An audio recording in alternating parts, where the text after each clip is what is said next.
Poner en tensión, reflexión y análisis una temática tan importante, necesaria y actual como es la convivencia escolar y la inclusión educativa es nuestro objetivo principal. Y creemos que nadie mejor que él, nuestro invitado, para llevarlo a cabo. Hoy nos acompaña y nos honra con su presencia y con la presentación de su nuevo libro, Marcelo Rocha, a quien le damos una cordial bienvenida a nuestra localidad y le agradecemos enormemente que hoy nos acompañe. Marcelo es psicólogo, psicoanalista, docente y escritor. Tenemos que aprender a mirar bien a los niños, ¿sí? Y esto es algo que nos está pasando de un modo abrupto a los adultos de estas épocas. Habrán leído algo de Zygmunt Bauman. Bauman hablaba de la modernidad líquida, esta cuestión de lo líquido, de lo efímero, de lo rápido, de la adiaforización de los vínculos humanos. ¿Qué significa esto? El desinterés por el otro, progresivo. Bueno, yo que estoy viviendo en esta ciudad tan grande, esto se ve a nivel general, ¿no? Pero en las grandes urbes uno mira al otro como ya un potencial enemigo que te va a robar o que te va a hacer algo, ¿no? Y más en los tiempos que vivimos. Y esto va desgastando aquello que es fundante para los seres humanos, que es los vínculos humanos, ¿no? Es decir, vas caminando y estás pensando, uy, ese que está ahí me robará, ¿qué pasará? ¿Será? Todas estas cuestiones van generando, digamos, una distancia tan grande entre los seres humanos y nos están pasando tantas cosas. Seguido a eso, y de lo que vamos a hablar mucho hoy, lo que se va introduciendo a las escuelas, las informaciones que le van vendiendo. Digo vender porque se van vendiendo informaciones como complejas a los docentes, ¿no? Esta cuestión de que uno de cada 42 chicos son TEA, eso es una venta que realmente yo doy cuenta de lo que digo y me hago cargo. Quédense tranquilos, tranquilas, que doy cuenta de lo que digo, es decir, y me hago cargo de lo que digo. No existe uno de cada 42 niños con TEA. No es así, no es así. Es que se confunden muchas problemáticas de las infancias con lo que muchos han simplificado al decir TEA, ¿no? Entonces, yo soy muy crítico con estas cosas, pero las voy a fundamentar, obvio, ¿no? A ver, no es que vengo a decir esto no es así. No, vamos a fundamentar. ¿Por qué? Porque a las infancias de hoy les pasan muchas cosas, situaciones traumáticas, hechos que son invisibles muchas veces para los adultos y ellos los viven, pero el adulto está ahí para verlo visible, es decir, si se portó mal, si hace estereotipias, si mira, si no mira, la característica. Estamos siempre mirando la característica y nos estamos olvidando de ver eso tan hermoso, ¿no? Que se llama subjetividad. Yo se lo resumo fácilmente. La subjetividad humana es lo que la raíz a un árbol. Es decir, es lo que no se ve. Yo no veo la subjetividad de ustedes. O sea, no es palpable. La subjetividad humana está enraizada en los cuerpos de cada uno de ustedes. ¿Se entiende? Y ese enraizamiento que es invisible y que es histórico, porque data desde el nacimiento nuestro, desde que nacemos, un otro, quien cumple la función materna, inyecta en ese, como decía Lacan, que a mí me parecía grosero, en ese cacho de carne, decía Lacan, que llega al mundo, decía. Yo decía, cacho de carne, y yo estudiaba Lacan, digo, qué grosero, pero digo, después dije, es un genio, tenía razón. Lo que llega al mundo es un cacho de carne y el otro materno, el que cumple la función materna, inyecta en ese organismo una semilla de subjetividad. ¿Vieron qué lindo que queda así? ¿Se entiende? Entonces, inyectan ¿qué? En el organismo.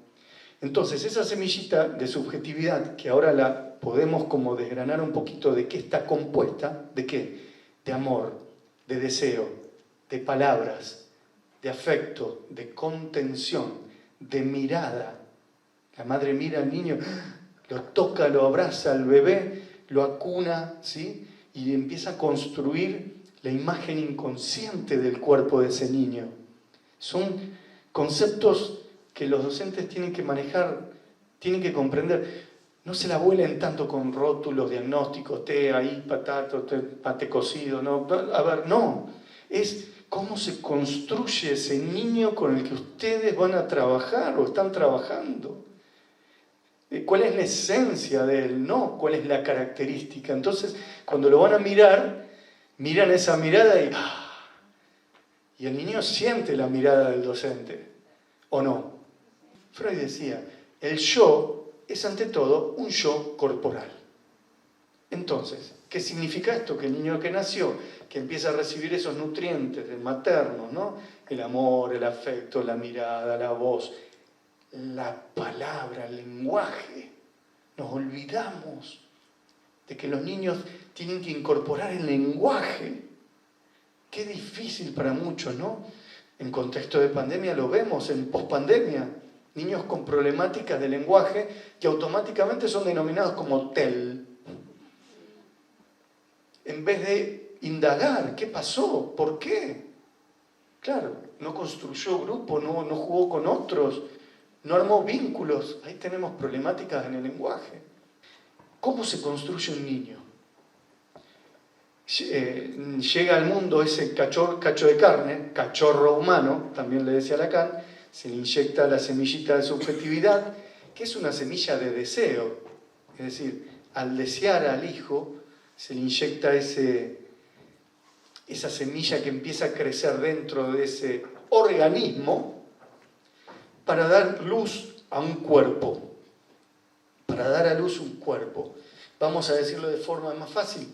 Lo que llega al mundo es como una marioneta, ¿sí? Un títere.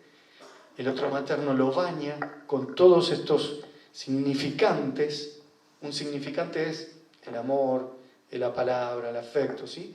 Y desde ese cacho de carne, organismo, se empieza a enraizar la subjetividad, la personalidad, si ustedes quieren, y eso lo ayuda a ir construyéndose un cuerpo. El niño, la tarea más fecunda que un niño tiene para hacer consigo mismo es, desde su propio organismo, armarse un cuerpo.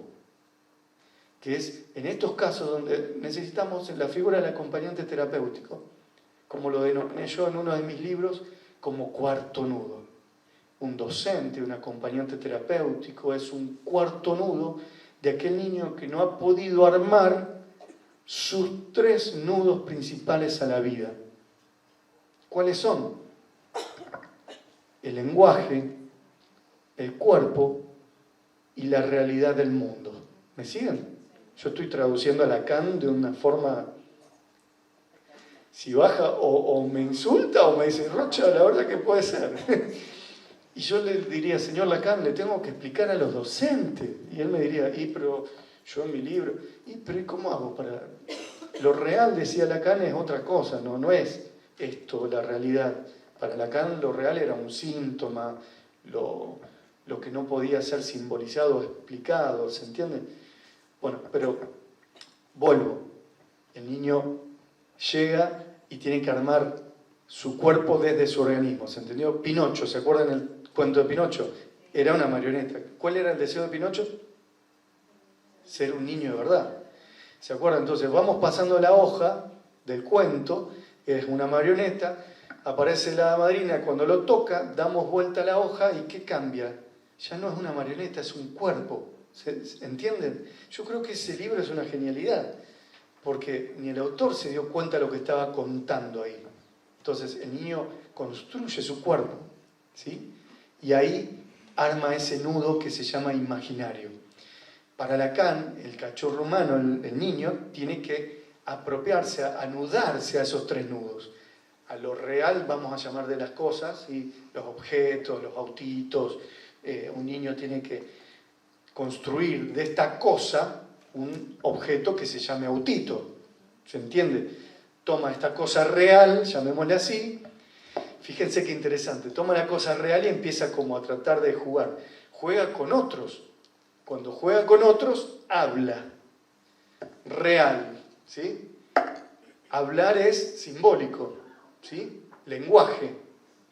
Y a su vez, ¿con qué juega? Con su cuerpo. Imaginario, ¿entienden? Es por eso que juego es fundamental para el armado de la construcción psíquica. ¿Se entiende? Un niño con autismo, lo voy a decir, ¿tá? ¿Qué es el autismo? Es un niño que queda atrapado en su puro organismo, ¿entienden?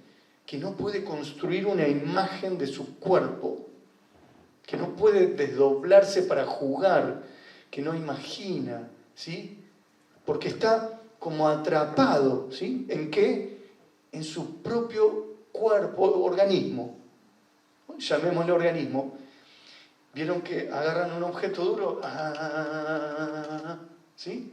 Porque el objeto pasa al interior del niño, del mundo psíquico.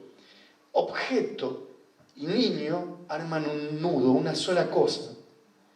Otra cosa que trabajo en el libro, el rol del acompañante terapéutico. ¿Cuál es? No es quedarme pegado al lado tuyo y ser tu muleta. No, es armar redes. Esto es un rizoma. Tiene nudos. Y entre los nudos se construye una experiencia. ¿Se entiende? Ningún nudo tiene más saber que el otro. El docente, el acompañante terapéutico, los niños. ¿Sí? El docente puede pasar a ser acompañante, el acompañante a ser docente. Hay una mutación de ese saber y una riqueza que se potencia. Estoy hablando de conceptos de Deleuze y Guattari. Rizoma, la potencia. ¿Se entiende? Y es ahí donde el niño que anda por acá, como corriendo, ¿sí? El niño incluido, porque hay rizoma, se anuda el rizoma. ¿Se entiende? No a uno solo, sino al rizoma, la red. ¿Se entendió? Y necesitamos pensar una educación que, y acá está el punto crucial del subtítulo, que como punto de fuga tenga en vista a lo social. Cuando entran niños con problemáticas graves a la escuela, no se la vuelen tanto con la currícula, con que aprenda, con que el otro, vuélensela más con que sea alguien para un otro. Todo niño necesita, sin duda, sentir que tiene un lugar en el mundo de un otro. Así se transita la infancia, conviviendo para crear lazos significativos. La escuela, como institución social, es uno de los lugares más importantes donde esto debe hacerse posible. Muchas gracias. Bueno, nos vemos en otra. Gracias al Instituto.